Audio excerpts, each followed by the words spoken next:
Praise lord. 33వ కీర్తన 12వ వచనం. యెహోవా తమకు దేవుడుగా గల జనులు ధన్యులు, ఆయన తనకు స్వాస్యముగా ఏర్పరచుకొను జనులు ధన్యులు. ఎవరు ధన్యులంటే యెహోవా తమకు దేవుడుగా గల జనులు ధన్యులు. ఒకవేళ ఈరోజు లోక సంబంధంగా డబ్బు విషయంలో నువ్వు ఇతరులతో పోల్చుకుంటే బలవంతుడుగా గొప్పవాడివిగా లేవేమో. అందచందాలతో పోల్చుకుంటే, లేకపోతే నీకున్న బ్యాక్గ్రౌండ్తో పోల్చుకుంటే తక్కువ ఉన్నావేమో. కానీ నీ అదృష్టం ఎంత గొప్పదో తెలుసా? నీ భాగ్యం ఎంత గొప్పదో తెలుసా? యెహోవాను గనుక నువ్వు దేవుడుగా కలిగి ఉంటే, యేసుక్రీస్తు ప్రభు నీ జీవితంలో దేవుడిగా కలిగి ఉంటే, నీకున్నంత అదృష్టం ప్రపంచంలో ఎవ్వరికీ లేదంట. ద్వితీయోపదేశకాండంలో కూడా మనం ఆ మాట చూస్తాం. ఇశ్రాయేలు నీ భాగ్యం ఎంత గొప్పది, యెహోవా రక్షించిన నిన్ను పోలిన వారెవరు. నిజంగా గొప్ప రక్షణతో అలంకరించిన దేవుని బిడ్డలంగా మనం ఎంత భాగ్యవంతులమో.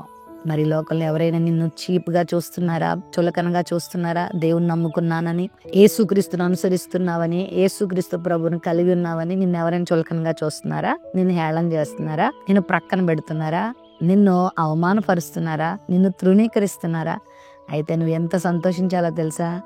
వీరికంటే వారికంటే నువ్వు చాలా ధన్యురాలవు, ధన్యుడవు. ఆయనను దేవునిగా కలిగి ఉండడం ఎంత గొప్ప ధన్యత. నిన్ను ఆయన నిలబెడతాడు, నిన్ను ఆయన స్థిరపరుస్తాడు. యెఫ్తాని తన సొంత అన్నదమ్ములు, బంధుమిత్రులు, తన స్వజాతి ప్రజలు, తన తండ్రి ఇంటి వారు అందరూ కూడా తృణీకరించారు. నీ బ్రతుకేంటి, నువ్వేంటి అని ఒంటరివాణ్ణి చేసేసి వెలివేశారు, తృణీకరించారు, కొట్టారు, అవమానపరిచారు. యెఫ్తా దేవుని సన్నిధిలోకి వెళ్ళి తన సంగతినంతా వినిపించుకున్నాడు. న్యాయాధిపతుల గ్రంథం 11:11 మాట చూస్తాం.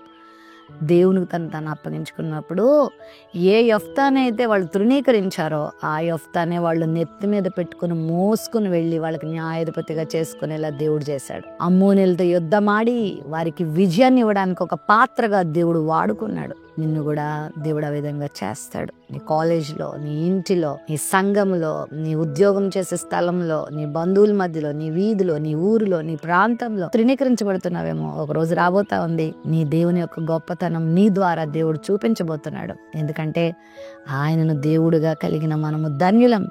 తన స్వాస్యముగా చేయబడిన మనం ఎంతో ధన్యులం. మనం మామూలులం కాదు, అనాథలం కాదు, చేతకాని వారం కాదు, బలహీనులం కాదు. ఆయన మన పక్షంగా ఉన్నాడు, మనకు తోడుగా ఉన్నాడు. తన సమయం మందు, తగిన కాలం మందు తన కార్యాలు నెరవేర్చి అద్భుత కార్యాలు మన జీవితంలో చేసి తన గొప్పతనాన్ని మన పట్ల రుజువుపరుచుకుంటాడు. ప్రేమ నమ్మకం కలిగిన మా తండ్రి, నిన్ను కలిగి ఉన్నందుకు ఈ లోకంలో ఎంత ధన్యులుగా చేయబడ్డాం.